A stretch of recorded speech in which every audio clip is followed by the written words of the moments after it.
कक्षा 5 के भैया अपन ध्यान देंगे। अगला है जीव जंतुओं का जीवन में जीव जंतु अपना भोजन किस प्रकार करते हैं। यानी हम जानते हैं कि मौसम, वातावरण, समय के अनुसार जीव जंतुओं के शरीर का विकास होता है। यानी उसके ढलने के लिए शरीर का विकास उसी के आधार पर होता है। ठीक उसी प्रकार से भोजन को कौन सा जीव जंतु किस प्रकार कर सकता है, उसके लिए उसके शरीर में या मुख का विकास होता है। ठीक, तो देखेंगे जीव जंतु अलग अलग तरीकों से अपना भोजन पकड़ते हैं। यानी सभी जीव जंतु अपना भोजन अलग अलग तरीके से पकड़ते हैं। यानी अलग अलग जीव जंतु होंगे तो अलग अलग पकड़ने की विधि, कला, शारीरिक बनावट अलग अलग होंगी। ठीक, भोजन को खाने के तरीके के आधार पर उनके मुख के अंग विकसित होते हैं। यानी भोजन को खाने के, यानी भोजन को वो किस प्रकार से खा रहा है, तब उसके अनुसार या उसके आधार पर मुख के अंग वो तरीके विकसित होंगे। यानी भोजन खाने के लिए किस प्रकार से वह खा सकता है, ठीक उसी प्रकार मुख के अंग का विकास होता है। जैसे तितली और मच्छर, तितली और मच्छर क्या होते हैं, वे हमारे शरीर पे या किसी प्राणी के शरीर पे ऊपर बैठ के अपने मुख का जो नली होती है उसके आधार पे या हमारे शरीर में घुसाता है। ठीक, नली को घुसाता है, उसके आधार पे वह खून को चूसता है। ठीक, क्या होता है, तो वह चूसकों द्वारा हमारे शरीर से खून को चूसता है। तो इसलिए उनके शरीर में या उनके मुख के बनावट में सीधी नली होती है।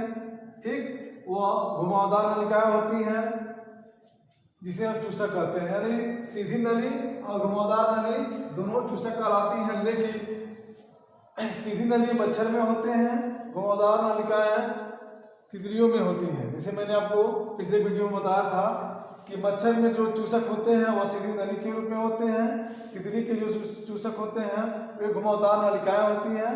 ठीक, तो यह कह रहा है तितली और मच्छरों में सीधी और घुमावदार नलिकाएं होती हैं, जिसे हम चूसक कहते हैं।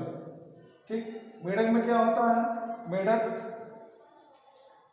भोजन अपने जीभ की सहायता से करता है। यानी अपनी शिकार को वह जीभ के माध्यम से पकड़ता है और शरीर के अंदर लेके जाता है और उसके मुख में पाचन क्रिया होती है या उसके शरीर के अंदर जाता है। तो देखेंगे मेढक में चिपचिपा जीभ होता है जो शिकार को पकड़ने के लिए अपनी जीभ को बाहर करता है। शिकार पकड़ने के तुरंत बाद जीभ को अंदर कर लेता है। ठीक, यानी उसका जीभ चिपचिपा होता है, इसलिए उस पर कीट पतंगे जो आ जाएंगे वह चिपक जाएंगे या उड़ नहीं पाएंगे। तो क्या करता है, वह अंदर कर लेता है, जिससे उसका शिकार जो होता है उसके मुख के अंदर हो जाता है, चला जाता है। ठीक, अब पक्षियों में भोजन उठाने के लिए चोंचें होती हैं। यानी पक्षियों में भोजन को उठाने के लिए चोंच होती हैं और चोंच के भी कई प्रकार से विकास होता है। देखिए, चोंच भी भोजन के अनुसार विकसित होते हैं। लिखा है चोंच भी भोजन के अनुसार विकसित होती हैं। जैसे गौरैया है, छोटी पक्षी है, उसको बीजों को चुनना होता है, यानी खाना होता है। तो वह बीजों को उठाने के लिए चोंच का प्रयोग करता है। तो उसकी चोंचें क्या होती हैं, छोटी होती हैं, वह मजबूत होती हैं। गौरैया की चोंचें क्या होती हैं, छोटी होती हैं और मजबूत होती हैं।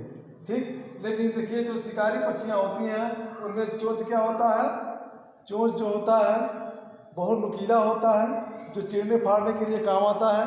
उसका चोंच जो होती है नुकीला होता है, घुमावदार होता है, वह मजबूत होता है, जिससे वह क्या करता है कि शिकार के ऊपर से मांस को चीरने फाड़ने का कार्य करता है। ठीक, चोंच को अंदर घुसाएगा, घुमावदार रहेगा, उसको निचोड़ेगा, तोड़ेगा, तो उसके चोंच में जो मांस फंसे रहते हैं अपने पेट के अंदर या मुख के रास्ते से पेट के अंदर लेके जाता है। इसलिए उसकी चोंचें क्या होती हैं, चीरने फाड़ने के लिए तेज होती हैं, घुमावदार होती हैं, मजबूत होती हैं। ठीक, अगला आपका आता है बत्तख। बत्तख में क्या होता है, बत्तख हमेशा पानी में रहता है। ठीक, या बाहर भी रहता है, लेकिन उसकी जो चोंचें होती हैं चौड़ी होती हैं, वह मजबूत होती हैं। ठीक, अगला आता है आपका कठफोड़वे।